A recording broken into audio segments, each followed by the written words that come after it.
परमेश्वर के बड़े नाम की महिमा हो। फिर से आने वाला प्रभु यीशु मसीह का श्रेष्ठ नाम से, मधुर नाम से सबको जय मसीह की अभिनंदन करता हूँ। फिर से एक बार और ये सुबह के टाइम परमेश्वर के वचन के साथ प्रभात मनन में थोड़ा सा मनन करने के लिए परमेश्वर ने एक अवसर हमारे जीवन में दिया है, इसलिए परमेश्वर को धन्यवाद करता हूँ। पिछले 287 एपिसोड में हम उल्पत्ति की किताब पहला अध्याय से लेकर 46 अध्याय तक मनन करने के लिए परमेश्वर ने एक अवसर हमको दिया है, इसलिए मैं परमेश्वर को बहुत बहुत धन्यवाद करता हूँ। परमेश्वर का इच्छा हो तो आज से हम 47 अध्याय में कुछ बातें मनन करने के लिए जा रहा है। 47 अध्याय में हम देख सकता है कि Jacob meets Pharaoh, the family settles in Egypt. याकूब मिस्री की, इजिप्ट की राजा फरो से जाके मिल रहा है और याकूब की परिवार मिस्री में सेटल हो रहा है। उसी का एक विषय हम उसी में देख सकता है। और ये अध्याय को हम 3 भाग में डिवाइड कर सकता है। पहला 1 से 12 तक हम देख सकता है कि जेकब मीट्स फरो, याकूब मिस्र की अधिकारी राजा फरो से मिल रहा है। और हम उसके आगे हम देखेंगे तो उसका 13 से 26 पद तक हम देख सकता है कि जोसेफ डील्स विथ फामिन। ये बहुत बड़ा अकाल है, अभी कोई खाने के लिए पीने के लिए है नहीं है। उसके बाद भी कैसे जोसेफ वो अकाल को कैसे संभाल रहा है, ये बात को हम 13 से 26 तक दे सकता है। और 27 से 31 तक हम देख सकता है कि इस्राएल एंटिसिपेट्स हिज डेथ। याकूब मृत्यु के लिए इंतजार में है, आखिरी उसका बुजुर्ग अवस्था में आ गया है। अभी जब उनका जीवन में मृत्यु आएगा उसी के बारे में वो सोच रहा है, उसी के लिए वो इंतजार करके बैठ रहा है। और उसका 1 से लेकर 4 पद तक हम देख सकता है कि the brothers ask for the land of Goshen. वो या यूसुफ का भाई लोग फरो से जाके मिल रहा है, मिलकर बोल रहा है कि ये गोशेन उनका देश में, मिस्रईम की एक साइड की देश है, कनान की ओर लगा हुआ है, वो देश में रहने के लिए, उसके लिए परमिशन मांगने के लिए जोसेफ ने उन लोगों को बोलकर उसी हिसाब से वो जा रहा है। आइए हम एक बार वो पढ़ के देखेंगे। उल्पत्ति की किताब 47 अध्याय 1 से लेकर 4 पद तक। तब यूसुफ ने फिरौन के पास जाकर यह समाचार दिया कि मेरा पिता और मेरे भाई और उनकी भेड़ बकरियां, गाय बैल और जो कुछ उनका है सब कनान देश से आ गया है और अभी तो वे गोशेन देश में है। फिर उसने अपने भाइयों में से 5 जन लेकर फिरौन के सामने खड़े कर दिया। फिरौन ने उनके भाइयों से पूछा, तुम्हारा उद्यम क्या है? उन्होंने फिरौन से कहा, तेरे दास चरवाहा है और हमारे पूर्वज भी ऐसे ही रहे। फिर उन्होंने फिरौन से कहा, हम इस देश में परदेशी की भांति रहने के लिए आया है, क्योंकि कनान देश में भारी अकाल होने के कारण तेरे दासों के भेड़ बकरियों के लिए चारा ना रहा, सो अपने दासों को गोशेन देश में रहने की आज्ञा दे।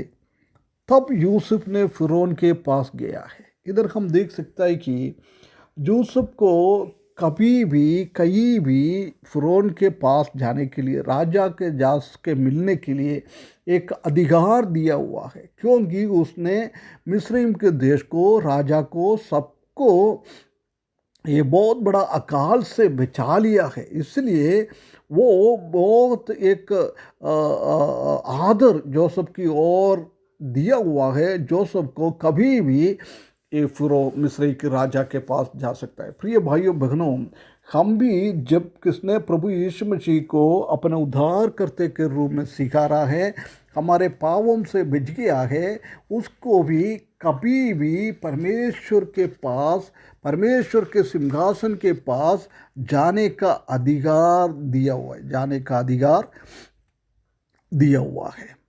कभी भी हम जा सकता है प्रभु यीशु मसीह के द्वारा। कितना एक भाग्य अवस्था हमारे जीवन में दिया है। हमारा जीवन में परेशानी तकलीफ कुछ भी हो, वो सब बोझ परमेश्वर के साथ पिता के पास लेके जाने के लिए, कैसे एक बच्चा अपना पिता के पास आ रहा है, ऐसी हम भी पूरा दुनिया को रचने वाला ये सृष्टिकर्ता, सृजनकार परमेश्वर के पास जाने का बहुत बड़ा एक अधिकार परमेश्वर ने प्रभु यीशु मसीह के द्वारा हमको दिया हुआ है। इसलिए हम धन्य करें उसको।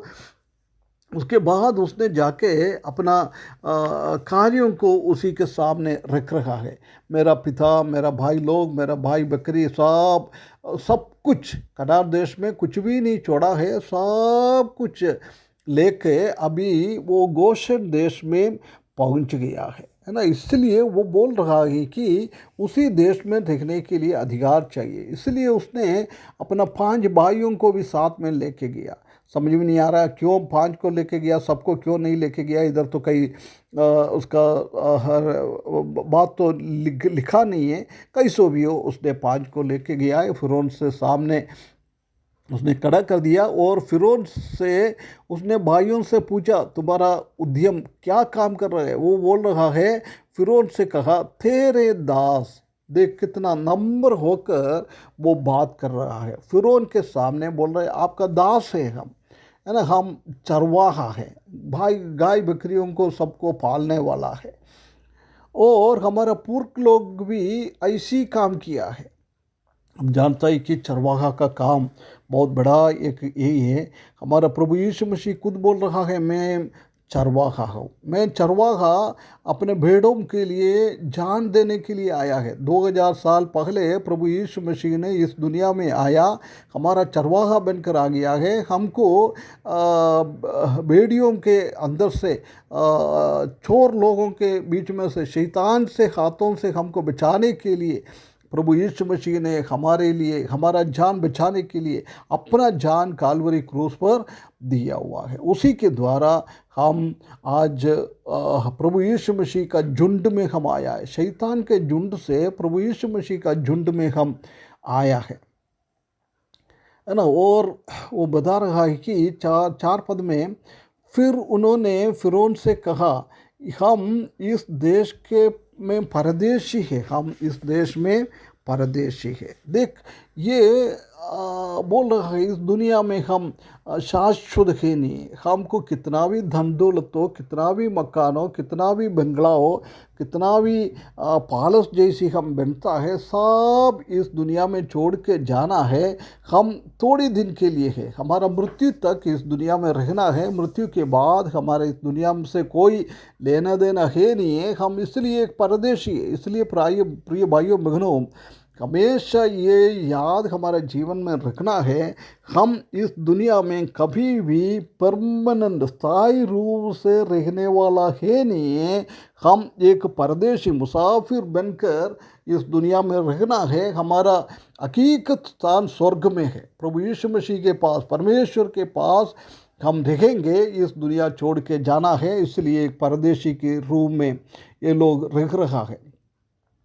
हम ये अकाल होने के कारण कनान में कोई है नहीं है, इसलिए हम इधर आया है। अभी हम गोशेन देश में रहने के लिए चाहता है। कितना एक चाह उसी का जीवन में हम देख सकता है।